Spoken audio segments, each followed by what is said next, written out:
Bankruptcy and foreclosure on your home. A frightening thought, isn't it? To understand how and why it happens to thousands of Australians every year, listen for just 36 minutes to make sure it never happens to you or your children. I am the Constitution of the Commonwealth of Australia. I am the most important document in this land. Without me, all other contracts and agreements are worthless bits of paper. Even your money and the deeds to your home are worthless without my protection. Yes, the very fabric of your free Australian society is vitally dependent upon me. Perhaps you've never heard of me, or if you have, the chances are you know little about me. Why? Because there are those living among you who are deadly afraid of me. They've kept me out of your schools and universities for decades, and they fully intend to have me quietly hidden away from you. Why? Because I am the rule of law, the moral law, and not the rule of men. Listen to my story. Although I was born in July 1900, my original ancestor was carved in stone on Mount Sinai 3,500 years ago. Those 10 commandments have remained unchanged throughout the centuries, and not one word will ever be changed. Jesus brought those 10 rules together perfectly in 2 simple commandments in the New Testament. If you love the Lord your God and love your neighbour as yourself, then you break no laws. That is the true meaning of those words. You are not under the law unless you break the law. If you do not break the rules of the road, you're not subject to them. Break them, and you are subject to them and will pay the legal penalty. Those 10 commandments are not oppressive. They are the foundation for maximum freedom and rights for individuals in any nation at any time in history. 8 centuries ago, another great ancestor of mine was born, Magna Carta, one of the most magnificent documents ever written by man. The people of England, the barons and the church leaders, had had enough of King John behaving like a dictator, so they made him sign the Magna Carta in 1215. It guarantees so many freedoms, rights and responsibilities that you take for granted today, but you have been kept from knowing about. The Magna Carta is common law and is part of me today.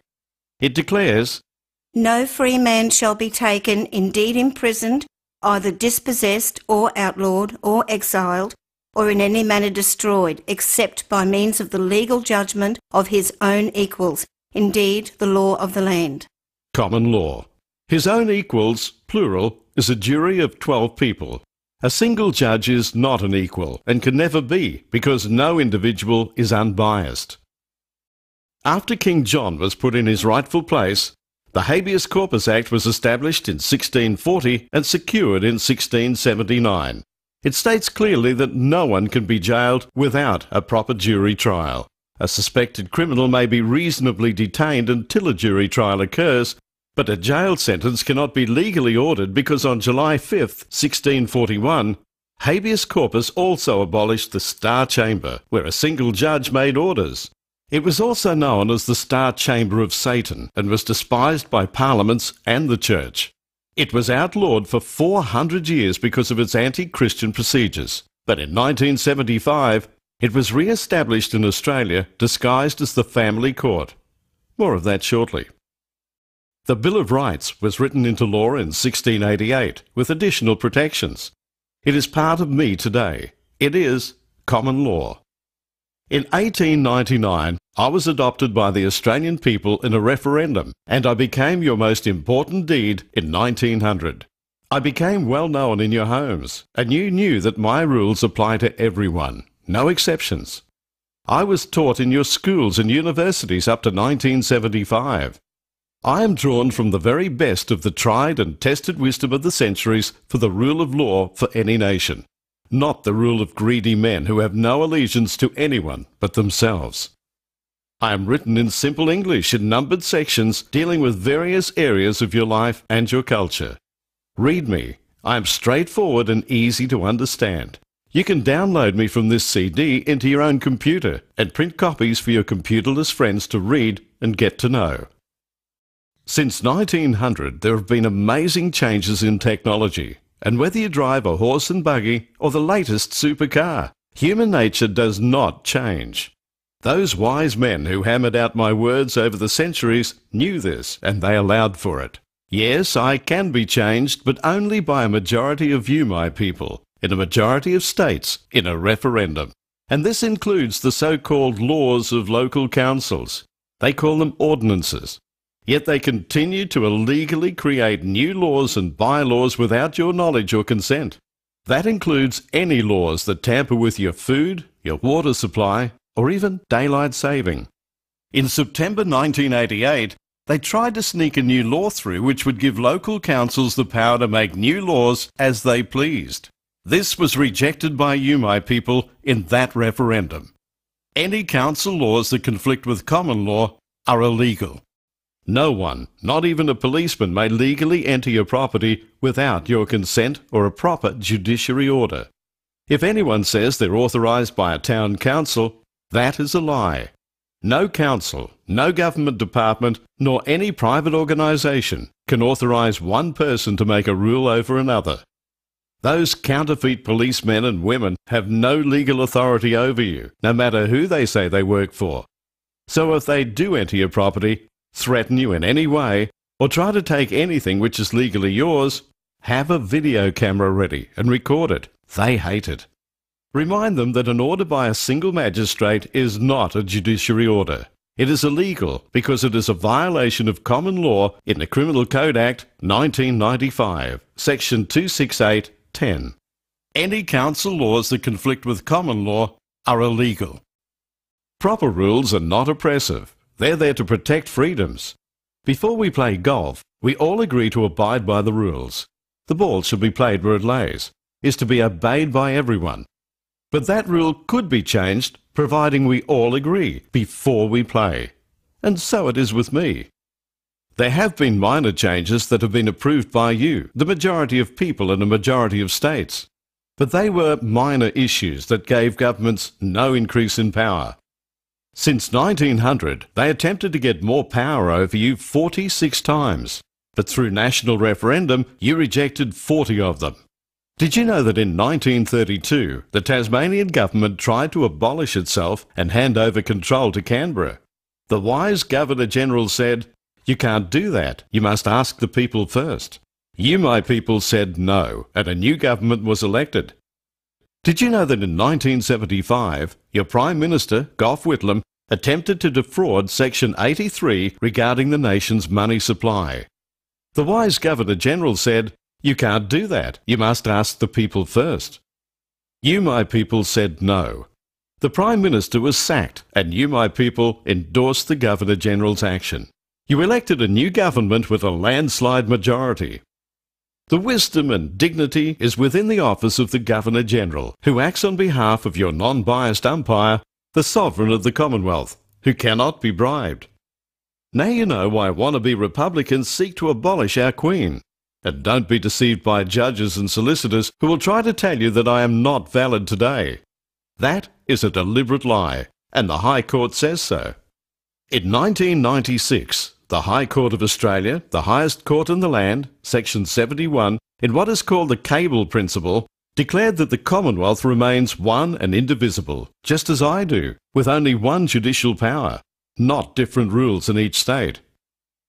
Did you know that on September 5th, 2006, in that monumental case of Forge versus Australian Securities and Investments, all 7 High Court judges stated unanimously that your Constitution reigns supreme, that's me, and that all other laws and rules are subject to me. So if any laws conflict with me, they are invalid and illegal. Section 109. When a law of a state is inconsistent with the law of the Commonwealth, the latter shall prevail, and the former shall, to the extent of the inconsistency, be invalid. So you see, my people, that I was hammered out over centuries by wise men who foresaw that evil individuals, organisations, local councils, even governments would try to get around me, to fulfil their power lusts and to line their own pockets. So those wise men built safeguards into me. The most important being your absolute right to trial by a proper jury, not by a single judge. A jury is your right in any court, including the evil family court. No judge, no magistrate, nor any individual has any right to dissolve a marriage or make any orders without the free consent of both spouses, face to face. Sections 79 and 80 are very clear. They state in essence that in any court, the trial on indictment of any offence against any law of the Commonwealth shall be by jury. today your rights to a jury in civil matters are ignored. But if a criminal offence is identified, you have the right to file a private charge via the Melbourne Magistrates Court, and after the Crown authorities have declined to present, then the legal right to apply for a grand jury in the Supreme Court of Victoria now can apply.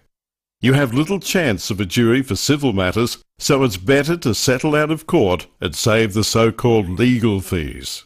Marriage is a Commonwealth issue, Section 51, and the Bible laws, especially in Mark chapter 10, all of it, are the guidelines. In fact, if any section of me is to be interpreted, then the Bible laws prevail, as stated in my preamble. To ensure safety, we all drive on the left-hand side of the road. Likewise, in our society, we all abide by Christian principles. When you're asked to swear on the Bible, not on any other document, it means that you and the judge and everyone in the courtroom accepts that the Bible laws are supreme, even above me, because my rules are derived from the laws in the Bible. For example, there were 12 disciples, and 12 has been the number of jury persons selected by Christian societies to be, in effect, judges plural with a small j. That is the word in my section 79, which has court in a lowercase c and judges plural with a lowercase j. This is most important. Small c court is simply a hearing, and no judgments nor orders can be made there without your consent. Small j judges plural is a jury. A judge is not a justice without a jury decision. If you face a judge who went to law school later than 1975, you may need to inform him that there have been no referendums to tamper with sections 79 or 80 or 109. If he disregards your legal right to trial by jury or attempts to dismiss your case, you must challenge the jurisdiction of that court and demand a proper jury of 12. Any order by a single judge, magistrate, registrar or anyone without your consent is invalid and also carries severe penalties against them, as listed in the Crimes Act, Section 43, for obstructing the course of justice. Judges and solicitors are deadly afraid of juries and will stop at nothing to keep them out of the courts, even threats of ridiculous fees. And if that doesn't frighten you, they've used force and harassment, off the record of course. What used to be the police service has become the armed police force. However, you are bound to obey orders by a proper policeman, and if his actions are proven to be incorrect in a legal court, then the rule of law will prevail. There are many good police officers who have taken the oath of allegiance. It's at the end of the Constitution on this CD, and they do act morally and responsibly, but they fear the sack and their super if they don't conform and obey orders, legal or otherwise. Nevertheless, one of the results of the Nuremberg trials is now adopted worldwide. It states that even if you're obeying orders to commit a crime, you are personally guilty of that crime.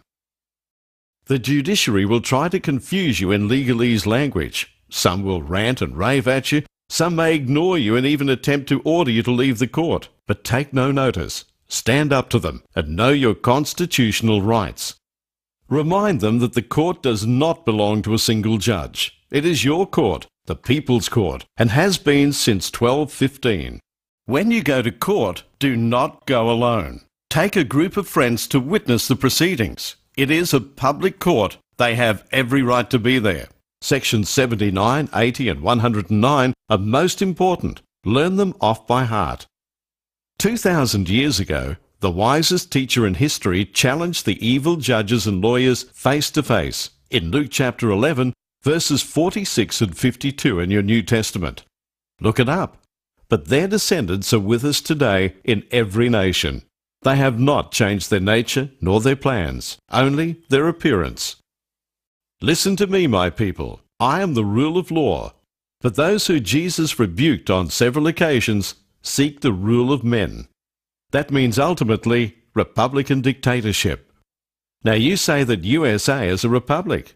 Yes, it is. But what has prevented it becoming a dictatorship is they have the Second Amendment in their constitution, the inalienable right to bear arms. No dictator can successfully take over a nation while the people are armed. Did you know that in Switzerland and some American counties, you can be fined if you do not have a gun and ammunition in good working order in your home? Switzerland has little crime and no home invasions. In Australia, there are people promoting the idea of Australia to become a republic, but few, if any, have a clue what kind of republic they want. But they do have one thing in common. Their number one objective is to eliminate me, your constitution. Why? Because that is exactly what has been done by every dictator in history. Step 1, disarm the population. Step 2, plunge the nation into impossible financial debt. Step 3, a republic. Step 4, a dictatorship, worse than any that has ever occurred in history. In 1990, Kim Beazley was asked a question in Parliament from Senator Button.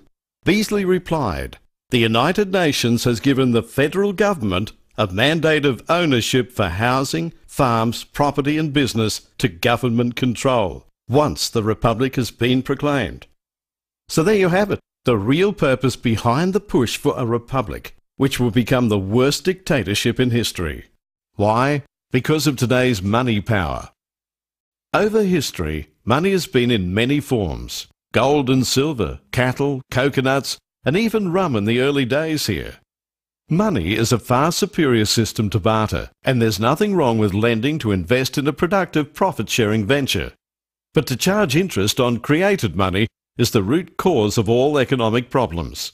How ludicrous it would be if a railway organisation employed a printer to print their tickets, and the printer says, "Because I created these tickets, I own them, and I will lend them to you at face value plus interest." You say, how ridiculous. But that is exactly the way it is today with the money system. Have you ever heard of a train not running because they didn't print enough tickets? Of course not. But that's just as stupid as saying you can't build roads or schools or whatever we need because we lack the money. We have the materials, the man and machine power, and the skills to make it happen. So how can you say there's not enough money when in reality money is nothing more than a sophisticated ticket system? Today, the money or ticket system is 95% computer blips and only 5% notes and coins. It is created and controlled exclusively by the banks. It is the system which causes your problems, the mathematics.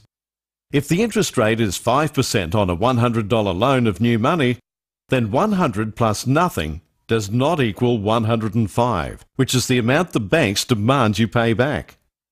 The extra 5 is not created, so the nation as a whole can never get out of debt to the banks.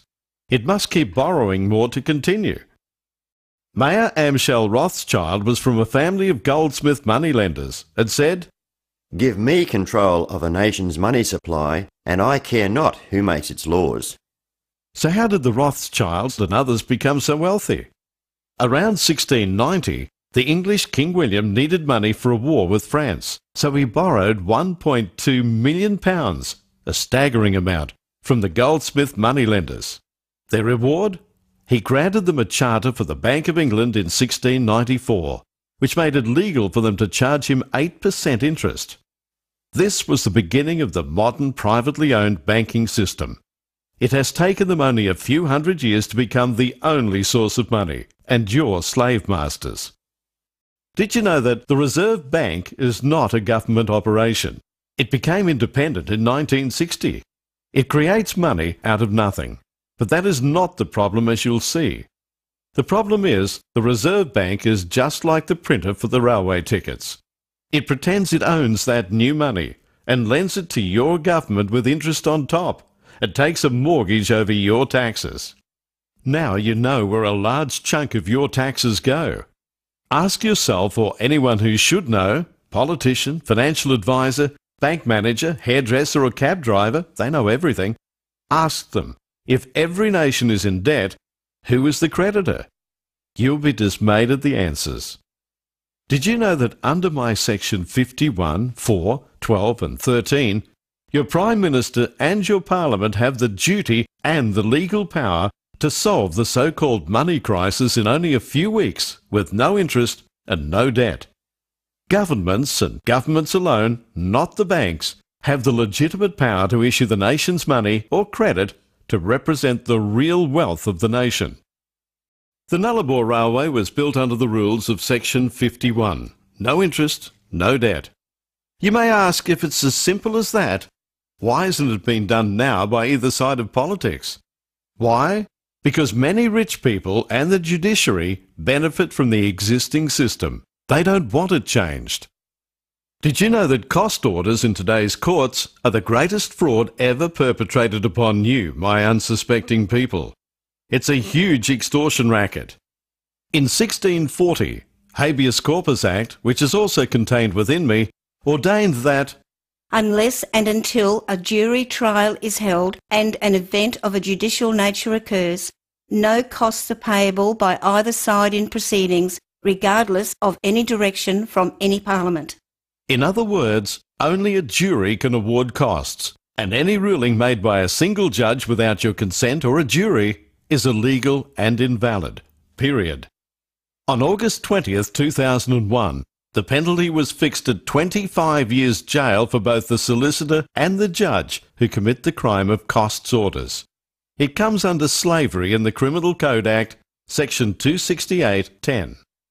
Did you also know, my people, that variable interest loans are illegal? For a loan contract or any agreement under common law, there are 8 essential elements. There must be an offer, acceptance, sufficient consideration, capacity to contract, intention to enter legal relations, legality of purpose, genuine consent, and certainty of terms. Variable in the Oxford English Dictionary means uncertain. The fraud committed by the banks is contract fraud under common law, the uncertain terms of variable interest. Did you know, my people, that banks never lend depositors money? All bank loans are new money created out of nothing. It used to be at the stroke of a pen, but today it is nothing more than electronic blips in their computer system. Traitorous politicians have given the banks the power to create the nation's money, which they lend to you, and they demand interest on it. That interest can never be repaid, because it does not exist. The only way you can pay that interest is to get money off someone else who also got it from someone else, but it can ultimately be traced back to a bank loan, which is the only source of money today. Judges and lawyers deny your right to trial by jury, and that is how they prevent the evidence of fraud. They protect the banks who dispossess tens of thousands of families of their homes and property every year, and they are directly responsible for many suicides. It is modern-day slavery. Slavery has long been a sad part of man's history, yet in 1807 it was abolished through the dedicated efforts of one man, William Wilberforce.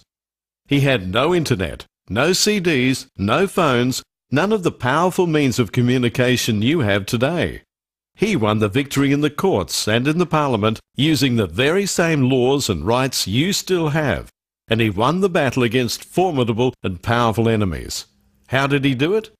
As a genuine Christian, he had little interest in sanctimonious gatherings in pews of indifference behind closed doors.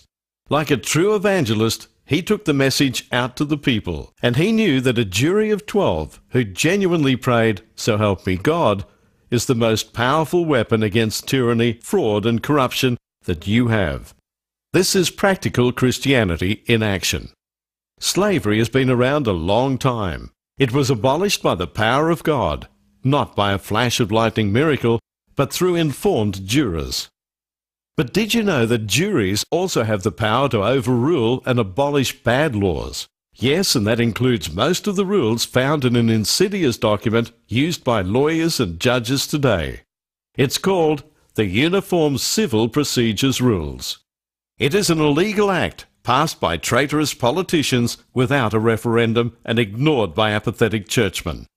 Most of it would be thrown out immediately if exposed to an informed jury. It was dreamed up by solicitors and judges for their own financial gain. They ignore me completely. and most of their 600 or so rules are in direct conflict with both my Section 109 and Section 15A of the Acts Interpretation Act, and yet they are continually changing their rules. That evil document is based on the lie that a single judge can make orders without your consent or without a jury, just like Big Bad John, King John. Section 109. When a law of a state is inconsistent with the law of the Commonwealth, the latter shall prevail, and the former shall, to the extent of the inconsistency, be invalid. Remember sections 79 and 80 regarding single judges and juries? Now do you understand why they're so afraid of me, and especially juries? Your slavery today is not with whips and chains. It is much more subtle. It has crept up on you, especially over the last 50 years. You say, slavery? What slavery? Then why are you going to pay over $1 million for your $300,000 home? Who gets the extra $700,000? Why do you pay up to half your income in taxes? If you don't pay, they'll fine you or jail you. And you say you're not a slave? Please don't say that all your taxes are used to run the country. A major chunk of your tax tribute is to pay the interest on government debts to the bank. Did you know that in 1920, taxation was only 2.5%? You are slaves today to public debt, inflation, bankruptcies which can result in suicides, and foreclosures on your homes and small businesses. How would you like to buy your $300,000 home under a proper money system? The $300,000 is made up of raw materials and human effort, nothing else. Under a proper system, your home loan is really credit granted to you for your future work and production. That is, your ability to repay.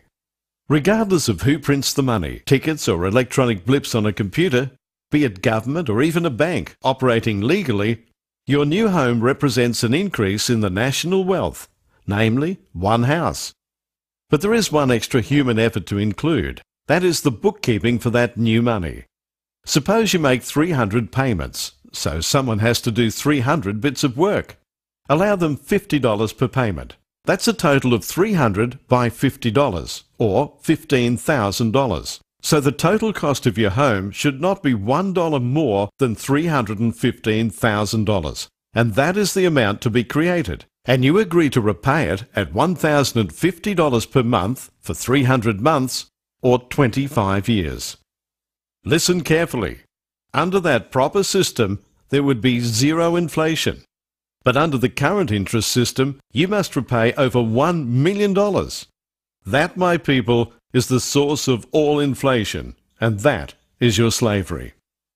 You can defeat this modern slavery by firstly reclaiming the courts. They belong to you, my people. Read my chapter 3 for the administration of justice. Don't be deceived by judges and solicitors who will try and tell you that I am not valid today. The High Court says they're lying. When you play your part to make sure this CD is widely distributed, there will be vicious reaction when you start taking banks and solicitors to court in thousands of actions for their fraud. That is, variable interest and costs orders. You can go back 6 years. Now they'll argue that if every trial is going to be by a jury, then the courts would be jammed. Not so. Did you know that when a jury trial is actually granted these days, over 90% of cases are settled out of court before the jury trial? It is solicitors who encourage the ongoing court actions. They grow fat off their incestuous system. Now you know why they desperately protect each other against anyone exposing their crimes and fraud. It's been well known that for many years there's been much abuse of the law by judges and solicitors in the Federal Magistrates Court, and it was starting to be exposed.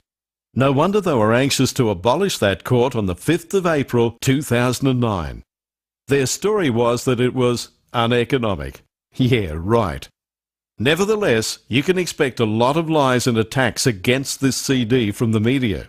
They will lie, they will distort the facts, and they will rubbish any reform as printing press money, wild inflation or whatever. Of course, notes and coins are made on printing presses. They don't grow on trees. Whatever they do, even threats of massive financial crisis, don't panic. It's not a problem, because under Section 51, your government can, in only a few weeks, restore your money system to represent the real wealth, your farms, your minerals, your homes, your transport systems, and much else. Generally, politicians are not held in the highest esteem, but they too have mortgages and children trying to buy a home or get a job. When they get to understand the solution and forget the party politics, they have access to honest experts who know how to fix the money system legally, morally, and efficiently. Governments do not have to go cap in hand to banks for finance to build roads, hospitals, or whatever. In Section 51(4), 12, and 13, they already have the power to create real money with no interest for government projects. A new road costing $10 million is an increase in the real wealth of the nation. So governments have the right and duty to create that $10 million and distribute it debt-free to pay those who worked to build the road exactly as the Nullarbor Railway was built. Imagine what just that step forward would do to reduce your rates and state taxes and stop the ridiculous and traitorous action of selling our state and national assets which belong to you. Remember, money is not a commodity. It's not wealth. It's a representation of the real wealth which is owned by you, my people, not the banks. Now you know why they're so afraid of juries, and why they are the real force behind the push for a republic. So what can you do? When the Israelites were in slavery, Moses did more than pray about it. He confronted Pharaoh head-on, and with persistence and divine help, the Israelites' slavery was ended. Note, God's miracles came after Moses took action. When Fred Hollows is presented with a blind person, he does more than just say, "Let's pray about it." He uses his God-given gift and operates to restore that person's sight. William Wilberforce did more than just give lectures on the evils of slavery in England. He, an honourable churchman, confronted the slave masters in the courts with juries. Proper courts with juries are the best defence of your freedom and rights. Not long ago, attempts were made to destroy your Australian flag, but the flag cried out to you. All across this great nation, more than 1 million people heard and still listen to the voice of the Australian flag via radio, TV, the internet, cassette and CD. Many heard for the first time what the design of their flag is really all about and what it stands for. Your flag, drenched with the blood of those who gave their lives for you and the freedom you have today. Many listeners wept at the thought of this wonderful part of our heritage being destroyed. It would be like abolishing Anzac. My people, you listened, you rallied. You would not let your flag be torn down or discarded. And today it is more loved and held in greater esteem and awareness than ever before. The voice of the Australian Flag CD was copied and distributed by tens of thousands of caring people, and they squashed much of the anti-flag movement. William Wilberforce defeated the slave masters in 1807. They can be defeated today, but they will not be defeated by academic lectures in meetings, and certainly not by revolution and violence. They will be defeated in the courts with informed juries. At this very moment, as you listen to me, hundreds of people are making 10 copies each of this CD to give out freely. Give a copy of this CD personally to your local Member of Parliament, as well as the pastor and elders in whatever you call your church. They probably have a mortgage too. Do not post it. They probably won't even see it. Find a way to put it personally into their hands. And letterbox this CD in your street and theirs. Politicians will act only when they think they have voters supporting them. Remind your pastor and church elders, as William Wilberforce did, that they should not be hiding in their sanctimonious closet, desperately searching for any scripture to justify their non-involvement. Some of them probably live off interest too. They become so heavenly bound that they become no earthly good. The commandment, love thy neighbour, surely includes the responsibility of helping an oppressed neighbour. That's you. And in the public courts if need be, especially in the family court where the legal vultures feast on the carcasses of troubled marriages. Marriage vows are treated as a joke, and the last thing they want is marriage reconciliation. Why? solicitors' fees. But if church elders did their job properly, there would be no need for Christians to go to court. Read 1 Corinthians chapter 6. They may help prevent just one of the 7 suicides each week, which can be directly related to the family court actions. When you go to court, do not go alone. Take a group of friends to witness the proceedings. It is a public court. They have every right to be there. Preachers should know me and preach about me regularly. Why? Because I am your day-to-day practical application of Bible laws on how we should live. All church leaders, regardless of denomination, are registered tax-exempt ministers, licensed by the government.